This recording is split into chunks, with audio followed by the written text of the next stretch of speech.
এক চরম রুদ্ধশ্বাস মুহূর্তের মুখোমুখি বাংলাদেশ। দেড় যুগ পর ক্ষমতায় আসা বিএনপি যখন নতুন বাংলাদেশের স্বপ্ন বুনছে, ঠিক তখনই আন্তর্জাতিক মহল থেকে আসা এক প্রচ্ছন্ন সংকেতে পুরো রাজনৈতিক অঙ্গনে তোলপাড় সৃষ্টি করেছে।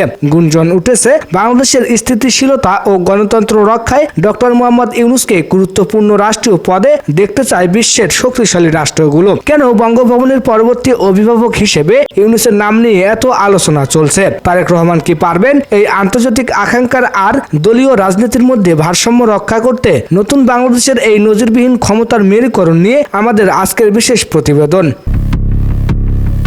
দর্শক, বাংলাদেশের রাজনীতিতে এখন একটাই প্রশ্ন, বঙ্গভবনের পরবর্তী বাসিন্দাকে। অন্তর্বর্তীকালীন সরকার প্রধান হিসেবে 18 মাস সফলতার সাথে দেশ পরিচালনা করে বিদায় নিয়েছেন ডক্টর ইউনূস, কিন্তু তার বিদায় কি স্রেফ অবসর? কূটনৈতিক মহলে জোর খবর, ডোনাল্ড ট্রাম্প প্রশাসন থেকে শুরু করে জাতিসংঘ সবাই বাংলাদেশের গণতান্ত্রিক উত্তরণকে টেকসই করতে ডক্টর ইউনূসের মতো বিশ্বনন্দিত ব্যক্তিত্বের ধারাবাহিকতা বজায় চায়। তবে আন্তর্জাতিক সম্প্রদায় যে ডক্টর ইউনূসকে রাষ্ট্রপতির আসনে দেখতে আগ্রহী তা আর গোপন নেই। তারেক রহমানের নতুন সরকারের জন্য এটি যেমন এক বড় সুযোগ, তেমনি এক বিশাল চ্যালেঞ্জের মুখেও পড়েছে তিনি। প্রধানমন্ত্রী তারেক রহমানের সামনে এখন পাহাড় সমান দায়িত্ব।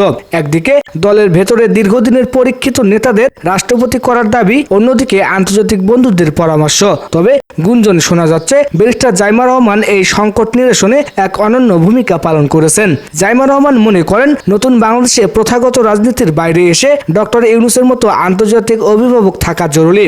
এটি কেবল কূটনৈতিক কারণেই নয়, বরং বিচার বিভাগ ও নির্বাচন কমিশনের সংস্কার ধরে রাখতেও ইউনূসের উপস্থিতি বিএনপি সরকারের জন্য ঢাল হিসেবে কাজ করবে। তারেক রহমান কি শেষ পর্যন্ত ডক্টর ইউনূসকে বঙ্গভবনে স্বাগত জানাবেন?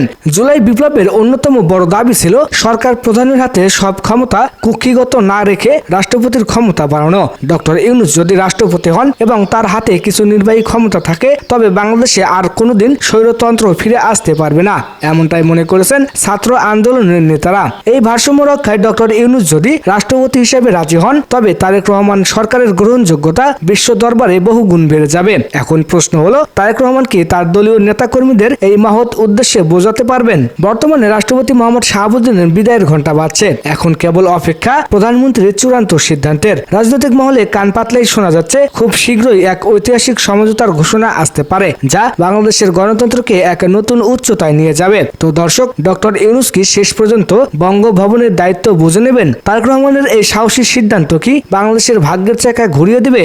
আপনার কি মনে হয়, নতুন বাংলাদেশের রাষ্ট্রপতি হিসেবে ডক্টর মোহাম্মদ ইউনূস কি সেরা পছন্দ?